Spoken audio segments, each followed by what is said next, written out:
ದೆಹಲಿಯಲ್ಲಿ ವಿದ್ಯಾರ್ಥಿಗಳ ಮೇಲಿನ ಲಾಠಿ ಚಾರ್ಜ್ ಖಂಡಿಸಿ ಹಾಗೂ ಕೇಂದ್ರ ಶಿಕ್ಷಣ ಸಚಿವ ಧರ್ಮೇಂದ್ರ ಪ್ರಧಾನ್ ಅವರ ರಾಜೀನಾಮೆಗೆ ಆಗ್ರಹಿಸಿ ಬೆಂಗಳೂರಿನ ಫ್ರೀಡಂ ಪಾರ್ಕ್ನಲ್ಲಿ ವಿವಿಧ ಸಂಘಟನೆಗಳು ಮೊಬೈಲ್ ಟಾರ್ಚ್ ಲೈಟ್ ಹಿಡಿದು ಪ್ರತಿಭಟನೆಯನ್ನ ನಡೆಸಿದ್ರು. ಪ್ರತಿಭಟನೆಯಲ್ಲಿ ಸಾವಿರಾರು ಜನರು ಭಾಗವಹಿಸಿ ಕೇಂದ್ರ ಸರ್ಕಾರದ ವಿರುದ್ಧ ಆಕ್ರೋಶವನ್ನ ವ್ಯಕ್ತಪಡಿಸಿದ್ರು.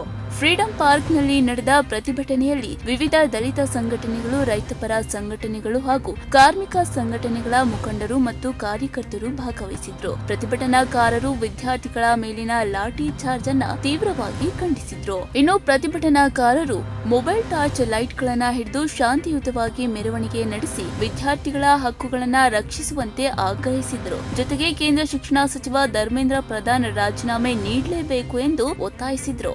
ಧರ್ಮೇಂದ್ರ ಪ್ರಧಾನ್ ಅವರು ಮಾನ್ಯ ಕೇಂದ್ರ ಶಿಕ್ಷಣ ಸಚಿವರವರ ರಾಜೀನಾಮೆ ಕೊಡಬೇಕಂತ ಕಾಕ್ರೋಚ್ ಜನತಾ ಪಾರ್ಟಿ ಅವರು ಪ್ರತಿಭಟನೆ ಮಾಡಿದ ಸಾವಿರಾರು ವಿದ್ಯಾರ್ಥಿಗಳು ಮತ್ತು ಪ್ರಗತಿಪರ ಚಿಂತಕರು ಮತ್ತು ಸಂಘಟನೆಗಳು ಹಲವಾರು ಪಕ್ಷಗಳು ಅದಕ್ಕೆ ಬೆಂಬಲ ನೀಡಿ ಪ್ರತಿಭಟನೆಯಲ್ಲಿ ಭಾಗಿಯಾಗಿವೆ. ದಯಮಾಡಿ ಈ ಕೂಡಲೇ ಮಾನ್ಯ ಪ್ರಧಾನಮಂತ್ರಿಗಳು ಮಧ್ಯಪ್ರವೇಶ ಮಾಡಿ ಮಾನ್ಯ ಶಿಕ್ಷಣ ಸಚಿವರಾದ ಧರ್ಮೇಂದ್ರ ಪ್ರಧಾನ್ ಅವರನ್ನ ರಾಜೀನಾಮೆ ಕೊಡಿಸಿ ಈ ನೀಟುಗಳ ಅಕ್ರಮ ಬಗ್ಗೆ ಅದಕ್ಕೆ ಸುಸಂಸ್ಕೃತವಾಗಿ ತನಿಖೆ ನಡೆಸಿ ಸ್ವತಂತ್ರವಾಗಿ ನ್ಯಾಯಮೂರ್ತಿಗಳ ನೇತೃತ್ವದಲ್ಲಿ ತನಿಖೆ ನಡೆಸಿ ಇದೆಲ್ಲ ನ್ಯಾಯ ಕೊಡಬೇಕು. ದಯಮಾಡಿ ಮತ್ತೆ ಈ ಘಟನೆ ಮರುಕಳಿಸಬಾರ್ದು.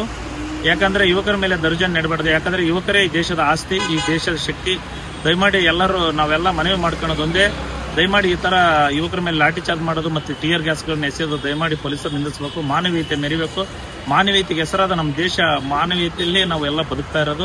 ಆಯೋಜಕರ ಪ್ರಕಾರ ಪ್ರತಿಭಟನೆಯಲ್ಲಿ 2,000ಕ್ಕೂ ಹೆಚ್ಚು ಮಂದಿ ಭಾಗವಹಿಸಿದ್ದು, ಕೇಂದ್ರ ಸರ್ಕಾರ ವಿದ್ಯಾರ್ಥಿಗಳ ಸಮಸ್ಯೆಗಳನ್ನ ಗಂಭೀರವಾಗಿ ಪರಿಗಣಿಸಿ ಸೂಕ್ತ ಕ್ರಮ ಕೈಗೊಳ್ಳಬೇಕು ಎಂದು ಪ್ರತಿಭಟನಾಕಾರರು ಒತ್ತಾಯಿಸಿದ್ರು. ವಿದ್ಯಾರ್ಥಿಗಳ ಮೇಲಿನ ಲಾಠಿ ಚಾರ್ಜ್ ವಿಚಾರ ದೇಶಾದ್ಯಂತ ಚರ್ಚೆಗೆ ಗ್ರಾಸವಾಗಿರುವ ನಡುವೆಯೇ ಬೆಂಗಳೂರಿನ ಫ್ರೀಡಂ ಪಾರ್ಕ್ನಲ್ಲಿ ನಡೆದ ಈ ಪ್ರತಿಭಟನೆ ಕೇಂದ್ರ ಸರ್ಕಾರದ ವಿರುದ್ಧ ಅಸಮಾಧಾನವನ್ನ ಮತ್ತೊಮ್ಮೆ ವ್ಯಕ್ತಪಡಿಸಿದೆ. ಬೋಸಮ್ಮ, ಪ್ರಗತಿ ಟಿವಿ, ಬೆಂಗಳೂರು.